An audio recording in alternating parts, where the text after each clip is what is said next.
Kaunlaran sa Bangsamoro. Tumatalakay sa mga programa at positibong pagbabago sa loob at labas ng rehiyon ng Bangsamoro. Magbibigay kaalaman sa mga isinusulong, ginagawa at nagawang kaunlaran sa Bangsamoro Autonomous Region in Muslim Mindanao. Mapapanood tuwing Lunes hanggang Biyernes sa official Facebook page ng Bangsamoro Multimedia Network o BMN at Kaunlaran sa Bangsamoro. Kaunlaran sa Bangsamoro. Kaunlaran sa Bangsamoro.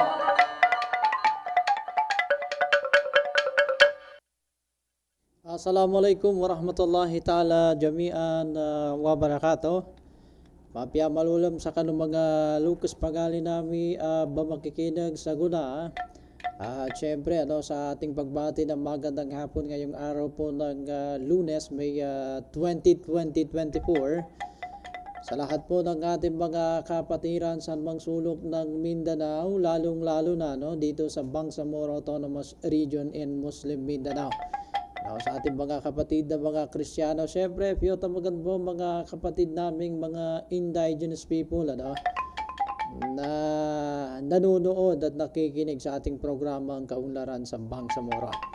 So mga Lucas Ami ba makikinig si Babu Papa abba manuliman babatik sa kanunia programa tanu uman malulam balasang kanunu Allahu Ta'ala.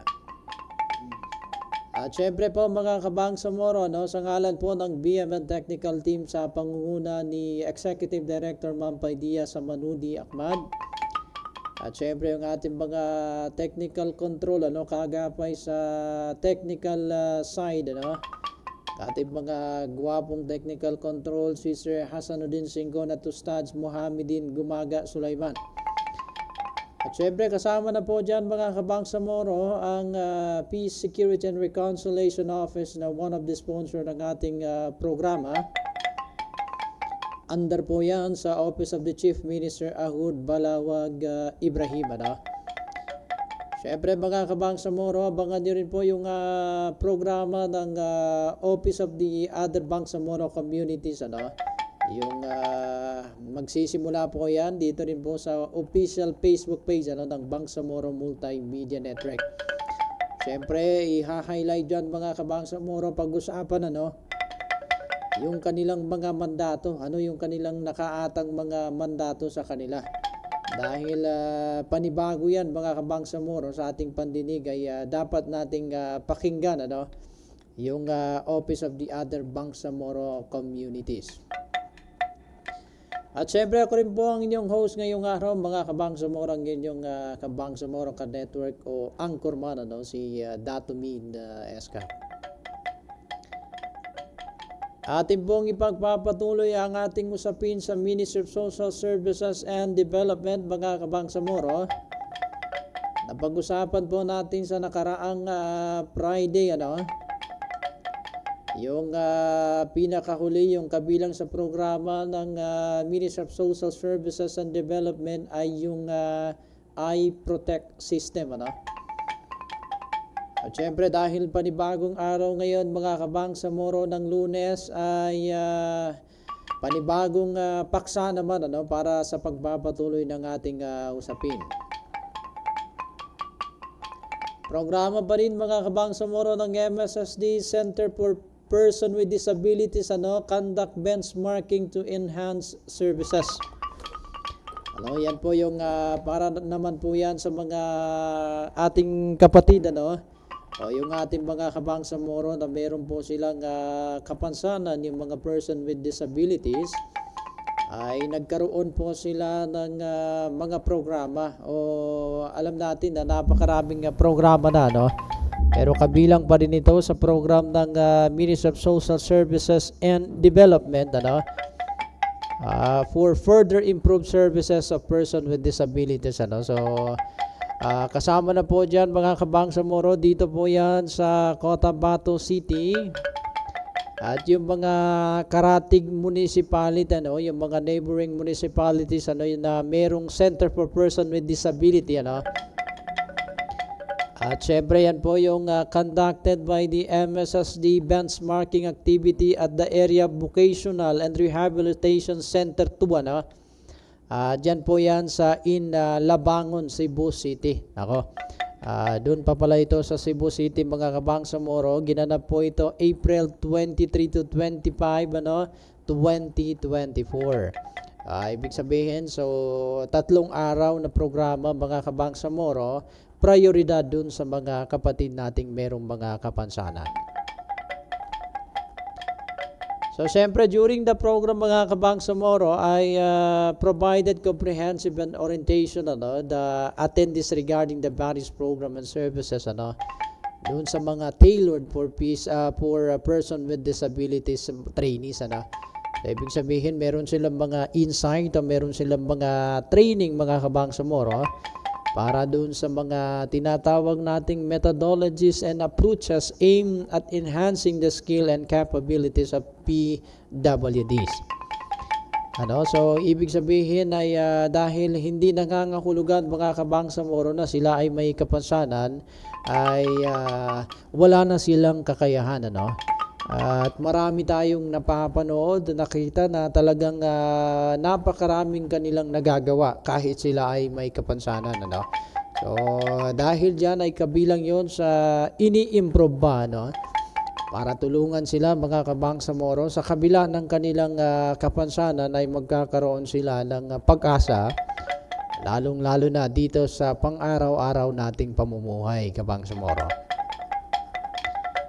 Siyempre, kabilang doon sa pinaka-highlight ng programa, mga ka-network, yung exchange of best practices between the visiting team, at yung ABRC, yung nabanggit natin kanina, para po doon sa pagbabahagian, o sharing knowledge, para pa magkaroon ng kung paano pa yung magkakaroon ng totoong serbisyo, at mapalawig pa yung serbisyo, para doon sa mga kapatid po nating merong kapansanan, yung mga person with disabilities.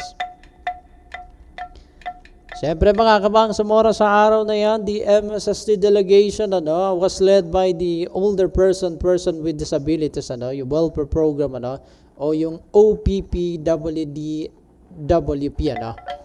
Diyan po si Pokal J. Marcy Sally, and yung center head, si Sir Brian T. Abdullah, yung Senior Manpower Development Officer, si Ma'am Almira A. Giamla, at yung Job Placement Officer, mga Kabangsamoro, si Maria Anjanette P. Aguilar, and Social Adjustment Services head, nandyan po si Alparinor A. M. Masukat, mga Kabangsamoro.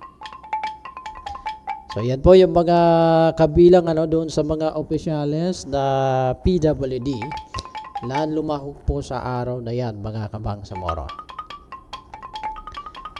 Samantala, mga Kabangsamoro, 75 families in Poblacion 9 ng lungsod ng Cotabato City, tumanggap sila ng safe drinking water kits. Ito po yung nakaraan o ngayong buwan lamang, mga Kabangsamoro, May 2, 2024. Sa panguna po yan ng MSSD sa ilalim ng Disaster Response and Management Division o DRMD and Water Sanitation and Hygiene WAS program ay namahagi sila ng mga cleaning kit, yung mga mineral water container and aqua tabs to 75 families in Barangay Pingyaman, Poblacion, Cotabato City. Poblacion 9 po yan, mga Kabangsamoro, ng Cotabato City.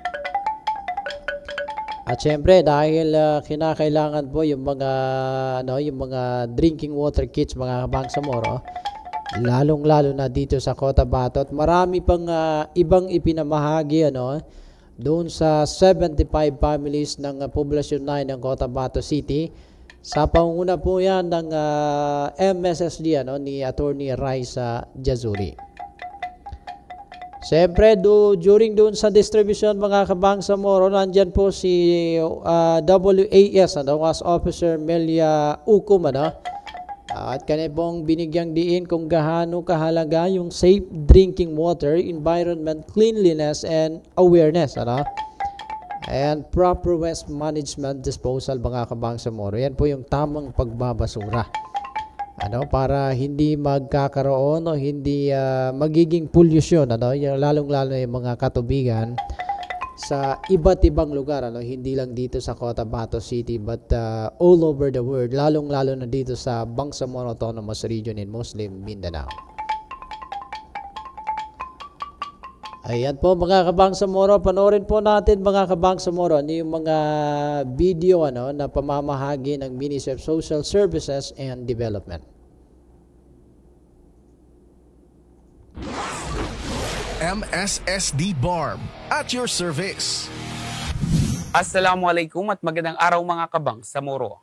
Matagumpay sinagawang relief distribution ng MSSD para sa 15 pamilyang Bangsamoro na apektado na magkakahiwalay na insidente ng sunog sa 5 mga barangay sa Cotabato City simula pa noong nakaraang buwan.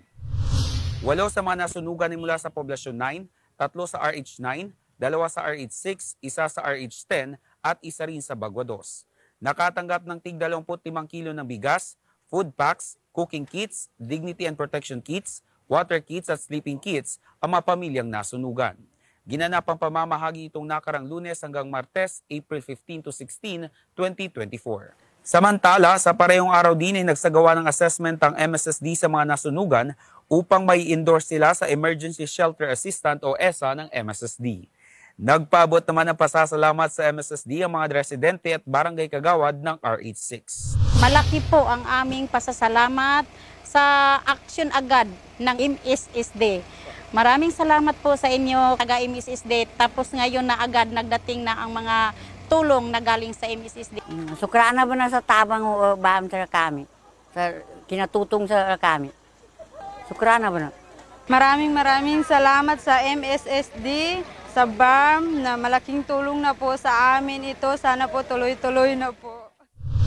Ang mga interbensyong ito ay napapaloob sa mga programa ng Disaster Response and Management Division ng MSSD na naglalayong makatulong sa panahon ng sakuna at kalamidad. At yan ang ating balita mula dito sa Cotabato City. Sa ngalan ng MSSD Regional Communications Team, ako po si Aljabar A. Musa ng Bangsamoro Muna, MSSD at your service. MSSD para sa Bangsamoro. MSSD BARM at your service. Assalamualaikum at magandang araw mga kabangsamoro. Formal nang na-turn over sa pamunuan ng MSSD ang BARM iProtect System katuwang ang United Nations Population Fund or UNFPA nitong nakaraang April 23, 2024 sa Cotabato City.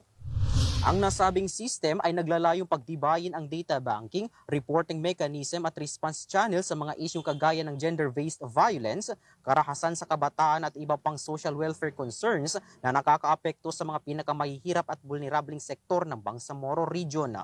Binigyang diin ni MSSD Chief of Staff Attorney Annaliza Mones ang kahalagahan ng iProtect System na hindi lamang pagtitibayan ang mekanismo ng pagpapahayag ng sumbong at makapagbigay ng agarang pagresponde, kundi upang mabigyan ng boses ang mga kababaihan, mga kabataan, mga nakatatanda at mga taong may kapansanan sa buong rehiyon tungo sa mas maunlad na Bangsamoro. On behalf of the MSSD family, we are happy to receive not only this representation ng iProtect project, but of all the services provided by UNFPA, by UNIFIL and RFS. Kasama rin sa seremonyas ang system developer ng iProtect, ang Real Faith Solution at ang United Youth of the Philippines Women Incorporated o UNIFIL Women Incorporated. At yan ang ating update mula dito sa Cotabato City sa ngalan ng MSSD Regional Communications Team. Ako po, si Faris Usman Yunos ng Bangsamoro Muna, MSSD at your service. MSSD para sa Bangsamoro.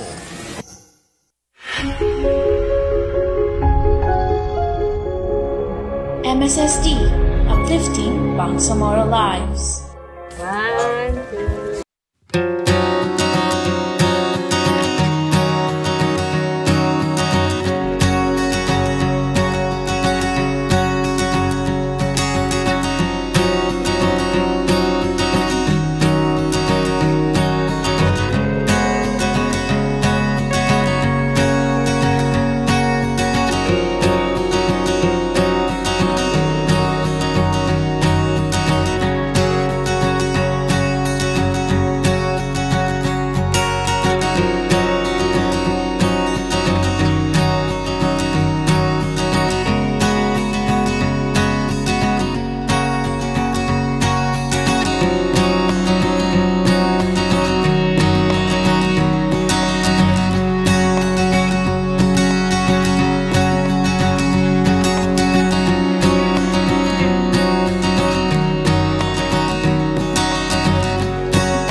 tayo ba'y magbabalik, mga kabangsamoro, sa puntong ito.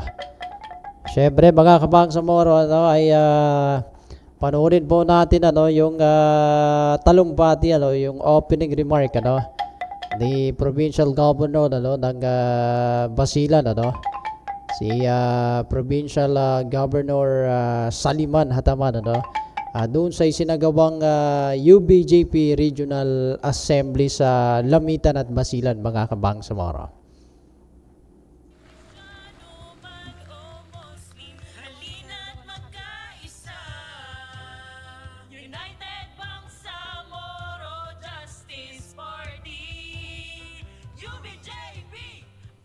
Thank you very much. Bismillahirrahmanirrahim. Bago po ang lahat, pagbibigyan niyo muna ako ng kahit na konting minuto. Gusto ko lang batiin ang President ng UBJP, ang Chief Minister ng Bangsamoro Autonomous Region in Muslim Mindanao, at ang Chairman ng MILF Central Committee, si Honorable Ahod Al-Haj Murad Ibrahim. At huwag kayong mag-alala, darating po siya. Inshallah ta'ala. Ito, medyo may tampo sa akin ito minsan, pero mahal na mahal ako niyan. Ang uncle po ng asawa ko, ang Party Vice President ng United Bangsamoro Justice Party, ang Minister ng MBHTE BARM, at ang member ng MILF Central Committee, si Minister Muhagir Iqbal. Thank you, Papa, sa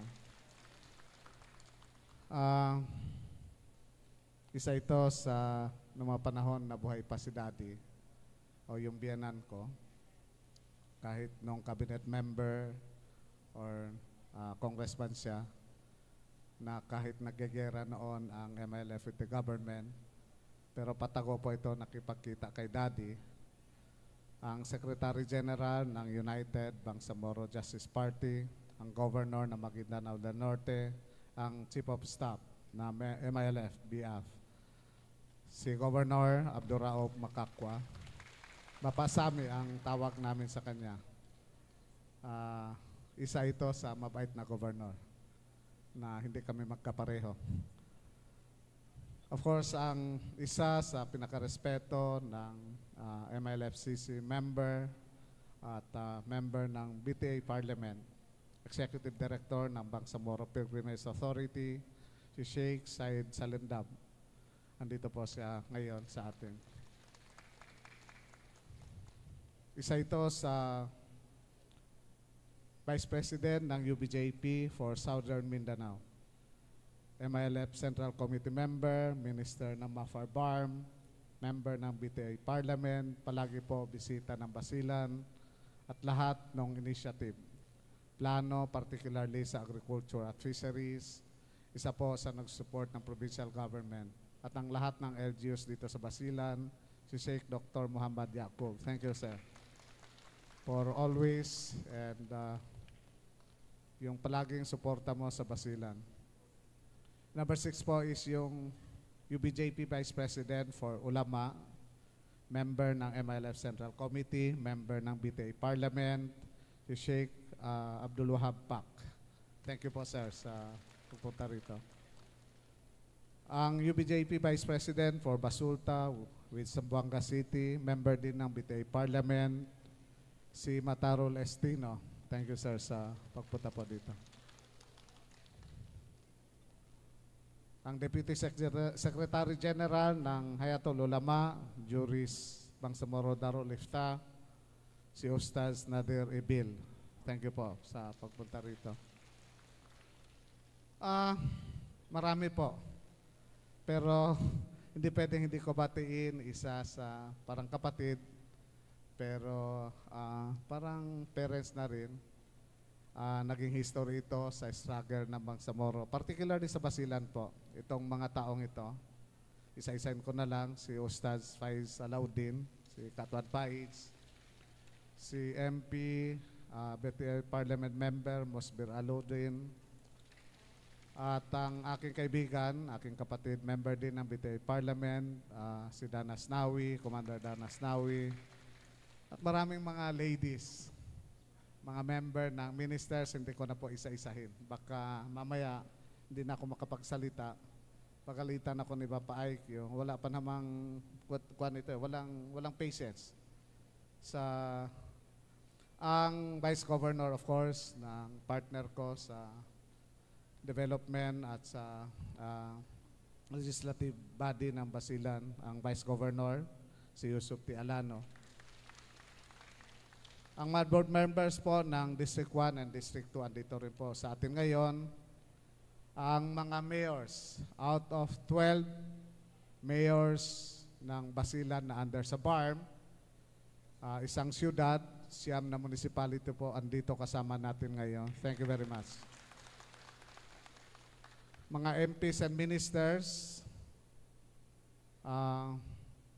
meron akong kasi kailangan, pagpasensyahan nyo na, kailangan ko ang tulong niya, kabanggitin ko yung pangalan niya. Minister Eli, wag kang magalit. At saka ikaw na yung Minister Julie. Si Sec, Doc, Sinulinding. Doc, kailangan namin ng hospital sa Basilan. 2 ang kailangan namin. Meron din po tayong bisita na 4 na mayors na galing sa Lanao del Sur. Lanao del Sur board member, Fahad Arimao, and 15 provincial MOAs, heads and PDs. Yung pagpasensyahan nyo, medyo sip-sip, malapit ng eleksyon namin. Meron po tayo ngayong araw, 179 barangay captain. 253 ang barangay captain dito sa Basilan, minus 45. At out of that, ang present po dito ngayon is 179. So more or less, merong mga mahigit 20 na ayaw sumali sa atin, na ayaw mag-swear sa araw na ito. Pero Bapasami, huwag kayo mag-alala. Gagamitin ko yung charm ko para ma-convince ko sila. At inshallah ta'ala, baka naman papayag pa rin. Pag hindi, bahala na sila sa buhay nila. Ang mga councilors ng munisipyo, councilors ng barangays, andito rin po sa atin ngayon. Hindi ako nagkakamali. Teka muna, ano yung data ko? Sana ba yan? Parang nasa... Ang councilors ng barangay, nasa 2,148 po ang councilors. Thank you very much, andito. Councilors din ng municipality, andito rin. Ang mga guests, members, and commanders ng MLF sa different areas, andito rin po sa atin ngayon. Maraming salamat. Assalamualaikum warahmatullahi ta'ala wal barakatuh. Opening, pagpasensyahan nyo na, sinimulan natin yung program. Wala pa po si Chief Minister. Ako po yung nagsuggest para at least pagdating niya, makapagsimula na yung program natin. Isa lang po at simple yung messages ko sa inyo at sa mabisita natin, sa mga kasamahan natin sa UBJP. Sa ilang taon na naging politiko ako, naging leader ng Basilan, at particularly naging governor nyo, matatapos na yung term ko as your governor, magna 9 years na ako. Hindi ako nagsasalita para magdrama sa inyo.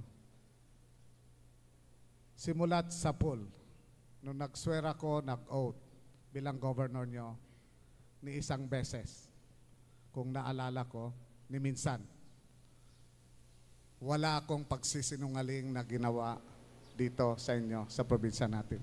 Lahat.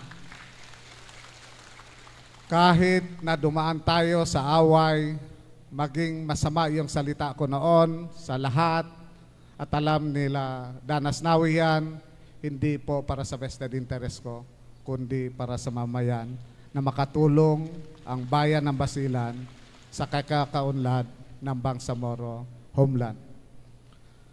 Of course, maraming aspeto, maraming expression yung struggle at may kanya-kanyang contribution yung bawat isa.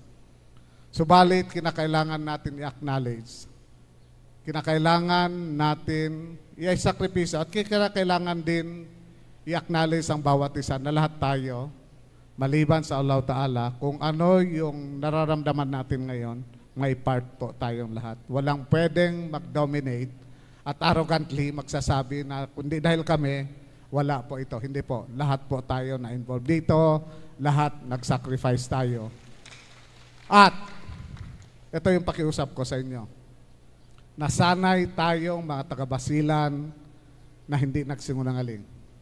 Kahit na pag-aaway, sinasabi natin sa kaaway natin, kung gusto natin makipag-away, pinapahanda natin yung kalaban natin. Mag-away tayo. Ever since, sinseridad at totoong salita at gawa upang isuporta po sa UBJP. Mula araw na ito, para malaman ng lahat, ang inyong governor, kung merong isa o kalahati man lang sa inyo, kalahating tao, isa sa inyo na maniniwala sa leadership ko, pag-ihlas nyo. Mula araw na ito, habang nagkakasundo kami at habang tama yung paniniwala ng leadership ng BARM, habang tama yung paniniwala ng MILF, ako po at ang mga kasamahan ko na nag-swear-in na, isusuporta po namin, Bapa Sami, Bapa IQ, sa lahat ng member ng Central Committee. Ang lahat na pwede namin gawin at makakaya, inshallah ta'ala, gagawin namin. Subalit, ang pakiusap ko sa inyo, huwag tayong pasaway. Alam nyo lahat, nung nag-away tayo rito, nagsabi ako na awayin natin yung mga sasama, hindi ako nagsinungaling sa inyo. Sinabi ko yung totoo.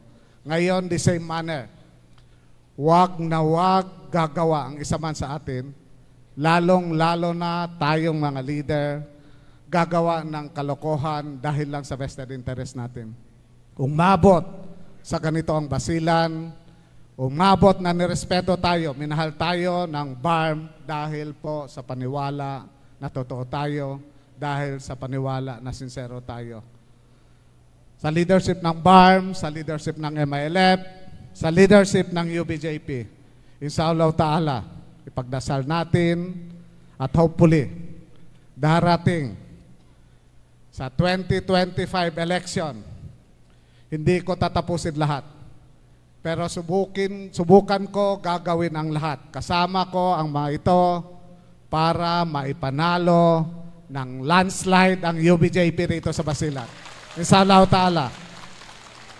So sana kayo na sa BARM, ang pakiusap ko, kahit na meron na kayong nagawa na tama at substantially, na-appreciate na namin lahat ng intervention na ginawa nyo sa leadership ng BARM, leadership ng UBJP, leadership ng MILF. I-invest po natin lahat. Kayong mga taga-Basilan na MILF, yung leadership ng BARM na member ng MILF, itulong po natin dahil sayang yung nag-gain natin na kung ano yung Bangsamoro Homeland ngayon at kung ano yung nararamdaman natin, buhay po yung in-invest natin. Depende kung saan tayo, sector na nagbibilong at kung saan po tayo nakatulong. So sa leadership ng UBJP, sa 179 na barangay captains dito ngayon, hindi po ito matatapos, Bapa. Every municipality, babalikan ko sila, kakausapin ko ulit. Kung pwedeng magmakaawa ako, sisiguraduhin ko, inshallah ta'ala, na kung ano yung sinabi namin ngayon, yon po yung mangyayari sa Allah Ta'ala sa darating na 2025 election. Subukan namin i-deliver ang party list ng UBJP na mananalo rito sa Basilan at UBJP rin sa Allah Ta'ala ang mananalo ng district, pati mga local officials and even congressman. So subukan namin gawin lahat na ang mananalo po ay sa atin, inshallah ta'ala. So maraming salamat sa inyo Maraming salamat sa pagpunta nyo rito. Maraming salamat sa tiwala na binigay nyo sa taga-Basilan at sa leadership ko. Maraming salamat. Assalamualaikum warahmatullahi ta'ala wal barakatuh. Thank you. Waalaikumsalam warahmatullahi ta'ala jami'an wa barakatuh. Yan po mga Kabangsamoro, yun yung talumpati ni Provincial Governor ng Basilan, ano? Si Provincial Governor Saliman Hataman, mga Kabangsamoro. At syempre ano, na maganda po yung kanyang salita, no, na panood nyo po. At kami po ay nagpapasalamat ano sa ating mga viewers ano sa umaga o sa hapong ito. Araw po ng Lunes ano, May 20, 2024. Ayan, at shout out po sa inyong lahat mga Kabangsamoro, sa lahat ng ating mga nanonood sa mga sulok ng Bangsamoro. Meron po tayong mga talagang active viewers ano sa Manila, sa iba't ibang lugar. Ay kami po ay nagpapasalamat mga Kabangsamoro. Sa iba pang update, bisitahin niyo po yung bangsamorotoday.com mga Kabangsamoro para sa mga preskong kaganapan sa Autonomous Region in Bangsamoro. Ayan, sa ngalan po mga Kabangsamoro ng BMN CEO Sir Tuwalid Alfonso at Executive Director Ma'am Pay Diaz sa Manudi Akmad, at syempre yung ating mga kagapay sa technical control ano, si Sir Hasanuddin Singgon at Ustads Mohamedin Gumaga Sulaiman. At syempre nandyan din po yung BMN researcher ano, si Ma'am Zahara Saban at Ma'am Hasna Bacol, sa lahat po ng sumusuporta at bumubuo sa ating programang Kaunlaran sa Bangsamoro. Mabuhay po kayo at maraming salamat. Ako po mga Kabangsamoro, ang inyong host ngayong araw, si Dato Mineskak. Maraming salamat and wassalamualaikum warahmatullahi wabarakatuh.